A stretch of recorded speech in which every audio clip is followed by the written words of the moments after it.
Item ಯಾವುದೇ ಇರಲಿ try ಮಾಡಿ ಆಚಿ ಚಿಕನ್ ಮಸಾಲಾ. ಆಚಿ ಚಿಕನ್ ಮಸಾಲಾ. ಈಗ ಒಟ್ಟು 7 ಜನ 8 ಜನ 7 ಸ್ಥಾನಗಳಿಗೆ 8 ಜನ ಸ್ಪರ್ಧೆ ಮಾಡಿದ್ರು. So BK. Hariprasad, Tippanna Kamakanur, P V. Mohan, Malavalli Shivanna, Vinay Karthik ಇವರು ಕಾಂಗ್ರೆಸ್ನ ಅಭ್ಯರ್ಥಿಗಳು. ಗೆಲ್ಲೋದಕ್ಕೆ ಎಷ್ಟು ಬೇಕು? 28 ಬೇಕು. ಸೊ ಇವ್ರ ಹತ್ರ ಇದ್ದದ ಮತಗಳೆಷ್ಟು? 135. ಸೊ ಅವರಿಗೀಗ ಬಂದಿರುವಂತಹ ಮತಗಳೆಷ್ಟು? 151. ಹೆಚ್ಚುವರಿ ಎಷ್ಟು ಮತಗಳು ಬಂದಿದೆ? 16 ಮತಗಳು ಬಂದಿದೆ. ಹೆಚ್ಚುವರಿ 16 ಬಂದಿದೆ. ಆ 16 ಹೆಚ್ಚುವರಿ ಮತಗಳಲ್ಲಿ ಸೋಮಶೇಖರ್ ಮತ್ತು ಹೆಬ್ಬಾರ್ ಅವರು ಡೈರೆಕ್ಟ್ ಆಗಿ ಹೇಳಿದ್ದಾರೆ ನಾವು ಕಾಂಗ್ರೆಸ್ಗೆ ಹಾಕ್ತಿವಿ ಅಂತ. ಅಲ್ಲಿ 2 ಕಳೀರಿ. 16ರಲ್ಲಿ 2 ಹೋದ್ರೆ ಎಷ್ಟು ಉಳಿತು? 14 ಉಳಿತು. ಈ 14ಅಲ್ಲಿ 3 ಪಕ್ಷೇತರ ಅಭ್ಯರ್ಥಿಗಳು. ಪಕ್ಷೇತರ ದರ್ಶನ್ ಪುಟ್ಟಣ್ಣಯ್ಯ ಮತ್ತೆ ಇವರು ಲತಾ ಅವರು ಇನ್ನೊಬ್ರು. ಸೊ 3 ಜನ 11. ಈ 11 ಎಲ್ಲಿಂದ ಬಂದು? ಪಾರ್ಟಿಯಿಂದಾನೇ ಬಂದಿರ್ಬೇಕು. ಒಂದ್ JDS ಇಂದ ಬರ್ಬೇಕು, ಇಲ್ಲಾಂದ್ರೆ ಬಿಜೆಪಿ ಇಂದ ಬರ್ಬೇಕು. ಆಯ್ತು, ಹಾಗಾದ್ರೆ ಬಿಜೆಪಿಗೆ ಎಷ್ಟು ಬಂದಿದಾವೆ ನೋಡೋಣ.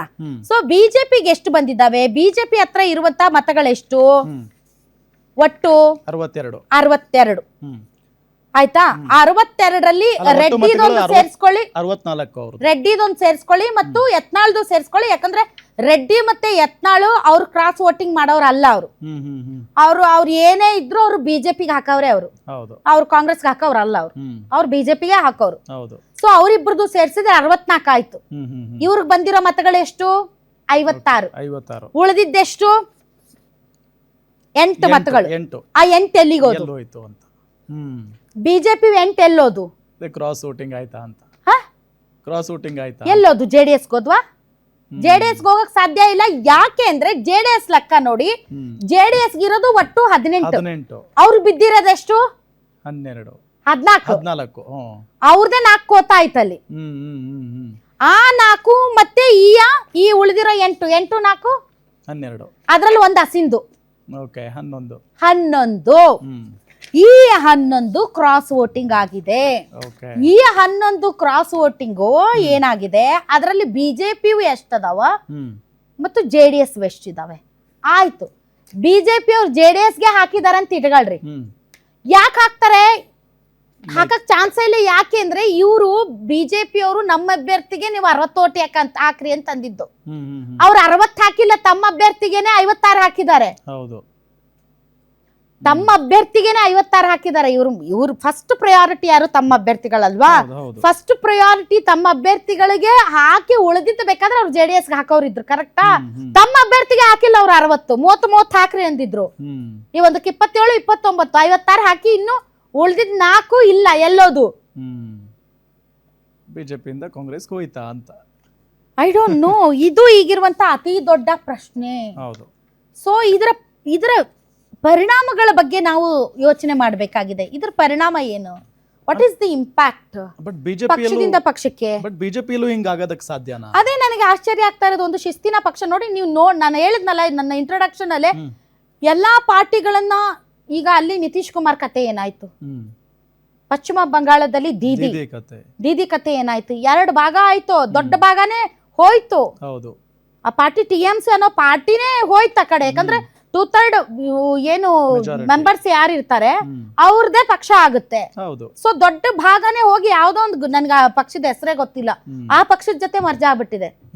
ಆ ಪಕ್ಷದ ಅಧ್ಯಕ್ಷನ್ಗೆ ಗೊತ್ತಿರಲಿಲ್ಲ ನನ್ಗೆ ಇಷ್ಟು ದೊಡ್ಡ ಪ್ರಮಾಣದಲ್ಲಿ ಬಂದ್ಬಿಡ್ತಾರ ಅಂತ. ಪಶ್ಚಿಮ ಬಂಗಾಳದಲ್ಲಿ ಬಿಜೆಪಿ ಹಂಗ್ ಮಾಡ್ತಿದೆ. ಶಿವಸೇನೆನ ನೋಡಿ ಹೆಂಗ್ ತುಂಡು ಮಾಡಿ ಏಕನಾಥ್ ಶಿಂದೇದ್ ಒಂದಾಯ್ತು, ಉದ್ಧವ್ ಠಾಕ್ರೆದ್ ಒಂದಿತ್ತಲ್ಲ, ಅದನ್ನು ಉದ್ಧವ್ ಠಾಕ್ರೆ ಇನ್ನೂ ಒಂದಿಷ್ಟು ಹೊಡಿತಿದ್ದಾರೆ ಇವರು. ಹಿಂಗ್ ಈ ಕಡೆ ಇಲ್ಲ. ಹೆಂಗಾಗ್ತಿದ್ರೆ ನಮ್ ಬಿಜೆಪಿ ನಮ್ ಕರ್ನಾಟಕದಲ್ಲಿ ಯಾಕೆ ವಿತ್ ಆಲ್ ಆಡ್ಸ್ ಏನೇ ಇರಬಹುದು, ಆದ್ರೆ ಬಿಜೆಪಿಯಲ್ಲಿ ಈ ತರದ ಅಶಿಸ್ತು ನನ್ಗೆ ತುಂಬಾ ಆಶ್ಚರ್ಯ ಆಗ್ತಾ ಇದೆ. ಇದು ಡೆಫಿನೆಟ್ಲಿ ಇಲ್ಲ, ವಿಜೇಂದ್ರ ಅವರನ್ನ ಕೆಳಗಿಳಿಸೋದಕ್ಕೆ ಪಕ್ಷದಲ್ಲೇ ಬೇಕು ಅಂತ ಮಸಲತ್ತು ಮಾಡಿ ಈ ತರದ ಒಂದು ಕ್ರಾಸ್ ವೋಟಿಂಗ್ ಮಾಡಿಸಿರ್ಬೇಕು. ಒಂದು ಇಲ್ಲ ಪಕ್ಷದ ಶಾಸಕರನ್ನ ಕಾಂಗ್ರೆಸ್ ಪಾರ್ಟಿ ಅವರು ಹೈಜಾಕ್ ಮಾಡಿರ್ಬೇಕು, ಮನವೊಲಿಸಿರ್ಬೇಕು.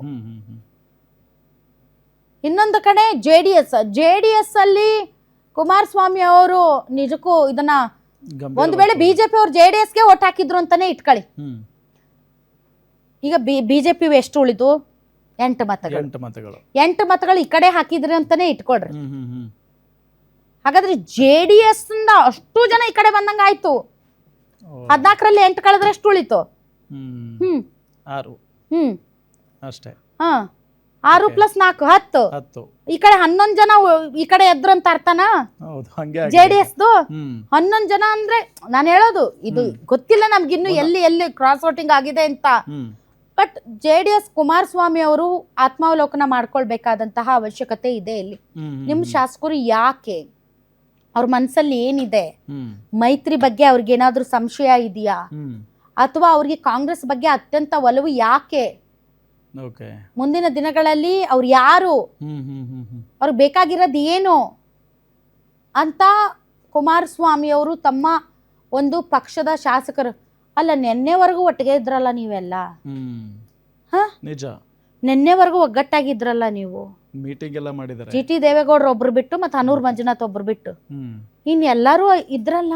ಹೌದು, ನಿಮ್ ಜೊತೆಗೆ ಇದ್ದು ಬಂದು ಇಲ್ಲಿ ಕ್ರಾಸ್ ವೋಟಿಂಗ್ ಇಷ್ಟು ದೊಡ್ಡ ಪ್ರಮಾಣದಲ್ಲಿ ಮಾಡಿದ್ದಾರೆ ಅಂದ್ರೆ ಕುಮಾರಸ್ವಾಮಿ ಅವರೇ, ನೀವು ನನಗೆ ಗೊತ್ತಿಲ್ಲ, ನೀವು ಡೆಲ್ಲಿ ಅಂತ ಹೋಗ್ತಾ ಇದ್ರೆ ಇಲ್ಲಿ ಏನ್ ನಡೀತಾ ಇದೆ ಅನ್ನೋದ್ರ ಬಗ್ಗೆ ನಿಮ್ಗೆ ಪಲ್ಸ್ ಗೊತ್ತಾಗ್ತಾ ಇಲ್ವಾ? ಹಾಗೆ ನೋಡಿದ್ರೆ ಕರ್ನಾಟಕದಲ್ಲಿ ತುಂಬಾ ಒಳ್ಳೆಯ ಸಿಚುವೇಶನ್ ಇದೆ JDSಗೆ. ಅದನ್ನ ಯಾವ ರೀತಿ ಯುಟಿಲೈಸ್ ಮಾಡ್ಕೊಳ್ತಾರೆ ಅನ್ನೋದೇ ಈಗಿರುವಂತ ಅತಿ ದೊಡ್ಡ ಪ್ರಶ್ನೆ. ಈ ಚುನಾವಣೆಯಲ್ಲಿ ನಡೆದಿರೋದನ್ನ ನೋಡಿದ್ರೆ ನೀವು ತುಂಬಾ ಹಾರ್ಡ್ ವರ್ಕ್ ಮಾಡಬೇಕಾಗಿದೆ.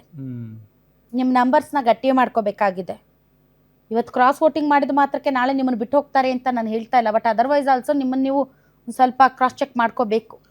ಏನು ಯಾಕೆ ಎತ್ತ ಅಂತ. ಬಿಜೆಪಿ ಅಂತೂ ಅದನ್ನ ಮಾಡೇ ಬಿಡುತ್ತೆ. ಬಿಜೆಪಿ ಏನ್ ಸುಮ್ಮನೆ ಇರೋ ಪಕ್ಷ ಅಲ್ಲ, ಅವ್ರು ಬಿಡೋ ಪಕ್ಷ ಅಲ್ಲ. ಇಮಿಡಿಯೇಟ್ ಈಗ ಸಭೆ ಕರೆದಿದ್ದಾರೆ, ಯಾರು ನಮ್ಮ ಪಕ್ಷದಲ್ಲಿ ಇದ್ಕೊಂಡು ಬೇರೆ ಪಕ್ಷಕ್ಕೆ ಓಟ್ ಹಾಕಿದ್ದಾರೆ ಆ ಮೀರ್ ಸಾಧಿಕರು ಯಾರು ಅಂತ ಅವ್ರು ಕಂಡು ಹಿಡಿಯೋ ಪ್ರಯತ್ನವನ್ನ ಮಾಡ್ತಾರೆ. ಅವರು ಹೆಂಗಾದ್ರೂ ಮಾಡಿ ತಮ್ಮನ್ನ ತಾವು ರಿಜನ್ಯೂನೇಟ್ ಮಾಡ್ಕೊಳ್ತಾರೆ. ಅವ್ರ ಪಕ್ಷ ಹಂಗಿದೆ. ಅವ್ರ ಪಕ್ಷ ಒಂದು ಕೇಡರ್ ಬೇಸ್ಡ್ ಪಾರ್ಟಿ. ಅಲ್ಲಿ ಈ ರೀತಿಯಾದಂತಹ ತಪ್ಪುಗಳನ್ನ ಕಂಡು ಹಿಡಿದು ಅದಕ್ಕೆ ಯಾವ ರೀತಿ ಮದ್ದರಿಬೇಕು ಅನ್ನೋದು ಆ ಪಾರ್ಟಿಗೆ ತುಂಬಾ ಚೆನ್ನಾಗಿ ಗೊತ್ತಿದೆ. ಅದನ್ನ ಮಾಡ್ತಾರೆ ಅವರು. ಬಟ್ JDS ಪಾರ್ಟಿ ನೀವೇನ್ ಮಾಡ್ತೀರಿ? ಬಿಕಾಸ್ ಕುಮಾರಸ್ವಾಮಿ ಅವರೇ, ನೀವು ಒನ್ ಅಂಡ್ ಓನ್ಲಿ ಸೋಲ್ ಅಲ್ಲಿ. ನೀವ್ ಹೆಂಗ್ ಮಾಡ್ತೀರಿ? ನೀವು ಮೋದಿ ಮೋದಿ ಮೋದಿ ಅನ್ಕೊಂಡು ಮೋದಿ ಹಿಂದೆನೆ ಹೋಗ್ತಾ ಇದ್ರಿ. It's okay, fair. ಯಾಕೆ ಅಂತಂದ್ರೆ ಒಂದು ಪ್ರಾದೇಶಿಕ ಪಾರ್ಟಿ ಅಸ್ತಿತ್ವದಲ್ಲಿ ಇರಬೇಕು ಅಂತ ಅನ್ನೋದಾದ್ರೆ ಅದಕ್ಕೆ ಒಂದು ಸಪೋರ್ಟ್ ಬೇಕೇ ಬೇಕು. ಅದರ್ವೈಸ್ ನೀವು ಇದನ್ನೇ ಹೇಳಿದ್ದು ಬಹಳ ಜನ, ನೀವು ಬೆಳಿಬೇಕು, ನಿಮ್ ಜೊತೆ ಇರೋ ಪಾರ್ಟಿನೂ ಬೆಳೆಸ್ಬೇಕು. ನೀವು ನಶಿಸಿ ಹೋಗ್ತಾ ಇನ್ನೊಬ್ಬರಿಗೆ ನೀವು ತ್ಯಾಗ ಮಾಡ್ಕೊಂಡು, no, this is the high time. ನಿಮ್ ಪ್ರಯಾರಿಟಿ ಏನು, ನಿಮ್ಗೆ ಏನ್ ಬೇಕು ಅನ್ನೋದನ್ನ ತಿಳ್ಕೊಳ್ಳುವಂತ ಸಮಯ.